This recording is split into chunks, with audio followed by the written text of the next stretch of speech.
Jamal Murray was once seen as the perfect co-star for back-to-back MVP Nikola Jokić, but injuries and inconsistency have made it clear he's no longer that player. Meanwhile, Russell Westbrook has reignited his career in Denver, forming a dynamic bond with Jokić, but this newly formed bond brings up a tough question. Should Jamal Murray be benched to let Russell Westbrook cook? But before we dive into the struggles of Jamal Murray, a quick announcement: our Hoopy Hype store is now open. Grab hoodies, tees, and mugs, perfect for showing off your love for hoops. Click the link in the description or tap View Products to support the channel. The Denver Nuggets are no strangers to high-octane offense. Anchored by Nikola Jokić, arguably the best passing big man in NBA history, they can bury opponents under an avalanche of points. Michael Porter Jr. adds smooth scoring on the wing, while role players like Christian Braun, Zeke Naji, and Kentavious Caldwell-Pope spread defenses with three-point shooting. On paper, Denver's lineups brim with skill. Yet the Nuggets also grapple with an enduring challenge: defensive consistency. Their offense hovers near the top in efficiency, especially when Jokić orchestrates his trademark pick and roll or elbow handoff sets. But the other end of the floor shows less promise. Critics note that Denver often ranks outside the top 10 or even top 15 in defensive rating, forcing them to rely on nightly scoring barrages just to eke out wins. If certain players slip into cold shooting spells, the entire approach teeters. Murray's role in this conundrum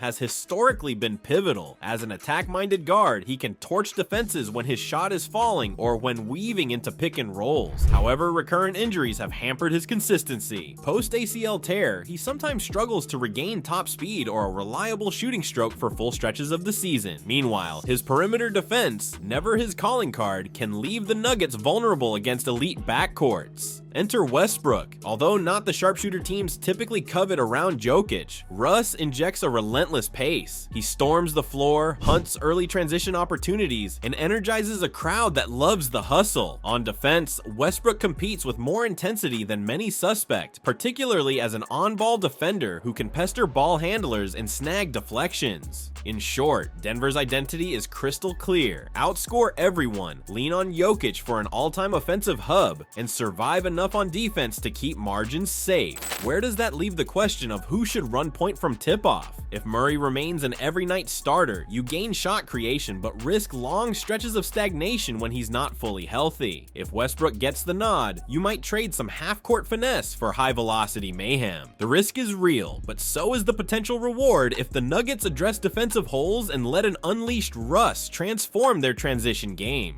Russell Westbrook's NBA journey has been nothing short of dramatic. A former league MVP and triple-double machine, he once seemed unstoppable in his prime, torching defenses alongside Kevin Durant in Oklahoma City. Then came the turbulence. A rocky stint in Houston, an ill-fated partnership with LeBron James in Los Angeles, and a partial revival with the Clippers, where he posted career-low stats before being traded and waived. As he entered his mid-30s, many wondered if teams had simply given up on Russ. Yet Denver took a flyer on him. While some fans scoffed, Nikola Jokić reportedly saw potential in pairing Westbrook's relentless aggression with his pass-first brilliance. On the surface, one might question how a guard who struggles with three-point shooting fits alongside Jokić, who thrives with floor-spacing shooters. But what Westbrook lacks in perimeter accuracy, he compensates for with speed, hustle, and a knack for pushing the tempo, attributes that Jokic's half-court artistry can complement effectively. From the moment Russ joined the Nuggets, glimpses of synergy surfaced. He'd ignite quick runouts off Jokic's rebounds, turning a standard defensive stop into an opportunity for easy buckets. The more they played together, the more the Westbrook-Jokić two-man game blossomed. Russ, thank you very much. First of all, hey folks,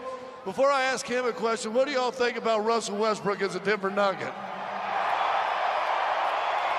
For your support, I'm happy to be here. I got a lot of work to do, so thank you. High pick and rolls with Russ attacking the rim, while Jokić spaced or served as a short roll passer. This dynamic forced defenders to pick their poison, collapse on Westbrook's drive, and let Jokić bury a mid-range shot, or guard Jokić tight and watch Russ explode to the hoop. Equally important is Westbrook's defensive engagement. He can be erratic, sometimes gambling for steals or losing track of help assignments. But on a night when he's dialed in, he's a better perimeter stopper than many of Denver's other guards. In matchups against bigger scoring guards or wings, Russ at least tries to deny easy dribble penetration, using strength to hold ground. Skeptics stress his well-documented flaws, turnover sprees, questionable late-game decisions, and sporadic jump shot effectiveness. But the positives, higher transition frequency, more forced turnovers on defense, intangible energy, can overshadow those negatives in the right system. Denver's coaching staff strives to keep Westbrook within the offense's structure. With Jokic's unselfishness, it's less likely that Russ feels compelled to force ill-advised shots. Jamal Murray once soared as a breakout star, particularly in the 2020 bubble playoffs, where he traded 50-point explosions with Donovan Mitchell and helped carry the Nuggets to a Western Conference Finals appearance.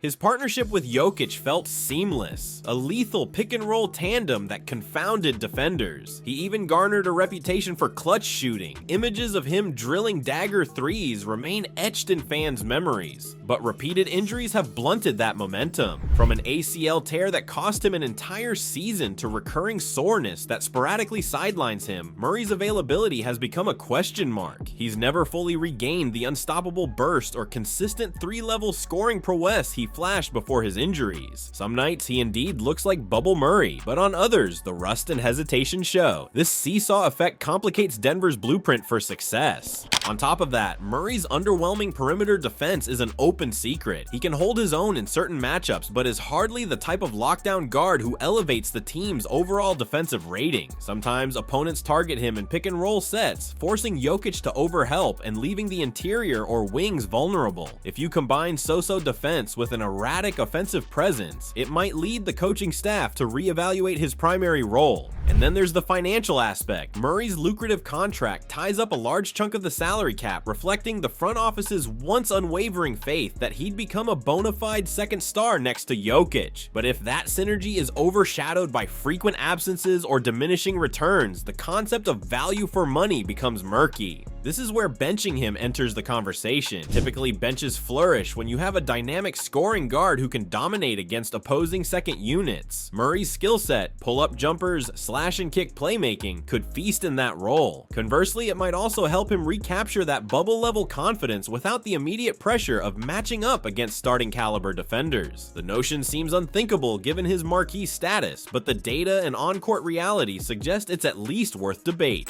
Gazing beyond mere box scores, advanced metrics can reveal how well certain player combinations thrive. For Denver, net rating, a measure of how many points a team outscores its opponent per 100 possessions, often highlights which duos or lineups spur success. While Jamal Murray's overall synergy with Jokić historically trended positive, the recent sample suggests a stagnation or even mild decline when they share the floor post injury. Meanwhile, Westbrook-Jokić minutes have shown surprising vibrancy, with elevated transition scoring, a faster tempo, and a respectable defensive presence. Some fans question whether these glimpses are real or simply byproducts of a small sample size. After all, injuries to other key players like Michael Porter Jr. or Aaron Gordon often muddy the waters. Are they leaning too much on a single number from a handful of games? Perhaps. Yet the eye test also reveals Westbrook sparking the Nuggets out of halftime deficits or turning a slight lead into a double-digit cushion. In some matches, the second half, anchored by Russ, Jokić, and a bunch of hungry role guys, simply outperforms first-half lineups featuring Murray.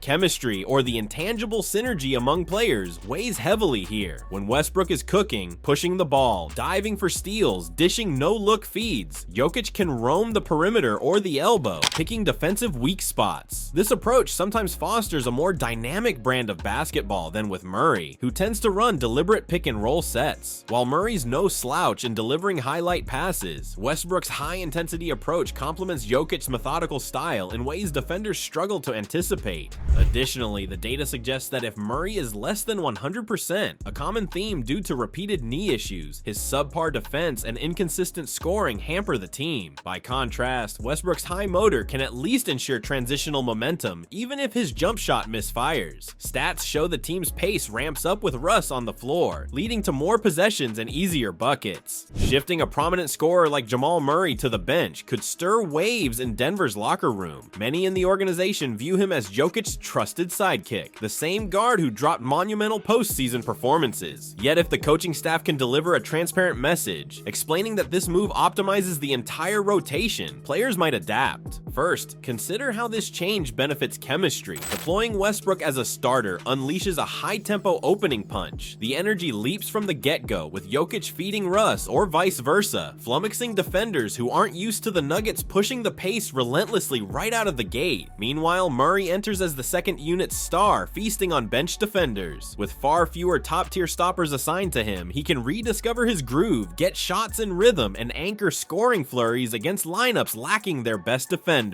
Another plus is stamina management. Murray might prolong his longevity by avoiding the brunt of opening and closing minutes. If he logs fewer high-intensity sequences against starting caliber opponents, maybe those ailing knees face less wear and tear. The same logic applies to Westbrook. If he's fired up to prove he still belongs among the elite, giving him the starting reins foster that sense of purpose, once a key factor in his MVP run years ago. From a moral standpoint, yes, the shift might bruise an ego or two. Historically, great teams thrived when established talents accepted roles beneficial to the team's bigger goal. If Denver's coaches remain candid, perhaps showing the net ratings or pointing to improved defensive starts, Murray may accept that a sixth-man role can be a short or medium-term strategy, not necessarily a permanent demotion. Above all, the potential for unstoppable offense in those first minutes can bury opponents early. An amped-up Westbrook fueling Jokic's brilliant passing unleashes lineups that could run up 30 points in a quarter. Meanwhile, a second wave featuring a fresh Murray picking on lesser defenders might sustain leads instead of letting them slip. In an ultra-competitive Western Conference, that separation can be the difference between a top seed and a precarious late-round shuffle. Not everyone is sold on the idea of benching a proven clutch performer like Murray in favor of a less consistent Westbrook. For starters, critics highlight Murray's iconic playoff runs, like the 2020 bubble, when he posted multiple 40 and 50-point games, out-dueling star guards across the bracket. They argue that moving him to the bench underestimates what he can still do when fully healthy. Why fix what's not broken, they might ask, referencing prior success with a Jokic-Murray nucleus. Then there's the Westbrook variable. Detractors note he can be turnover-prone, forcing contested drives or misguided jump shots at inopportune moments. Some worry about his ball dominance overshadowing Jokic's meticulously orchestrated sets. After all, Westbrook's previous partnerships sometimes imploded when he tried to do too much in the fourth quarter. In short, isn't he unstoppable but erratic? Next, the contract situation looms. Murray's hefty deal suggests Denver pinned their future on him. Would he accept a lesser role willingly, or would discontent swirl? A shift of this drastic risks locker room tension if not handled delicately. The front office might also feel uneasy about relegating a max contract guy, fearing negative optics or the possibility of diminished trade value should things go sour. Additionally, the role of closer complicates matters. While Jokić statistically leads the team in late-game scoring, fans recall Murray's heroics in big postseason moments. Even if the data shows Jokić as the real closer, there's a strong narrative that says Murray's the ice-veined big shot taker. Letting Russ initiate in the final minutes might breed confusion about who truly owns Denver's crucial possessions. Finally, one can't ignore the small sample size. The Westbrook-Jokić synergy, though impressive, lacks the multi-year foundation that Jokic-Murray does. If the experiment falters for a month, do the Nuggets revert, messing with continuity again? Or is it a short-sighted pivot triggered by recency bias? When star-caliber players shift from starter to bench role, it's not unprecedented in NBA annals. Look at Manu Ginobili, who was arguably starter-worthy but flourished in a super sub role for the San Antonio Spurs. Ginobili's acceptance of that job extended the Spurs' prime, delivering unstoppable bench scoring that wore out lesser second units. The team credited that move for multiple deep playoff runs. Similarly, Andre Iguodala thrived off the Warriors' bench, eventually snatching a Finals MVP, proving that star-level talent can still glean individual accolades in a backup role. Meanwhile, Russell Westbrook has personally experienced a bench renaissance, albeit in rocky circumstances. During a prior stint in Los Angeles with the Lakers, he moved to the second unit mid-season. Though the team's overall performance was uneven, Westbrook occasionally shined in games where he orchestrated the offense with minimal overlap from ball-dominant teammates. That patchy success success hinted that used correctly, Russ can adapt to new responsibilities. Denver's unique difference, though, is the presence of a transcendent big man in Jokić. If Ginobili's bench success thrived under Greg Popovich's structured system, here Jokic's unselfish nature might serve the same stabilizing function. The blueprint is there. A formidable big man anchors the half-court sets, while a newly minted starter, Westbrook, unleashes energy from tip-off. Meanwhile, a reimagined second unit with a lethal scoring guard, Murray, abuses lesser defenders. Admittedly, such transitions can backfire if the star being demoted feels slighted. Steve Francis on the Rockets resisted adjustments that might have extended his prime. Carmelo Anthony famously balked at the suggestion he comes off the bench in Oklahoma City, though that situation differed in context. The key lies in whether Murray is open to an unorthodox approach for the team's broader success. Nikola Jokic's brilliance illuminates the Nuggets' path to contention, but how they structure the backcourt could accelerate or stunt that quest. While Jamal Murray's past heroics aren't easily dismissed, the realities of injury, inconsistent defense, and Westbrook's surprising synergy with Jokić paint a compelling case for a lineup shakeup. Giving Russ the starting nod could unleash frenetic offense early, while Murray thrives against bench defenders, preserving his health and letting him ramp up for crucial moments. Daring? Yes, but in the ruthless Western Conference, bold moves often spark the greatest rewards. Thanks for sticking with us. Don't forget, our Hoopy Hype store is stocked with fresh gear. Hit the link in the description or tap View Products to support the channel. And if you enjoyed this video, then make sure to catch our next one shown on screen.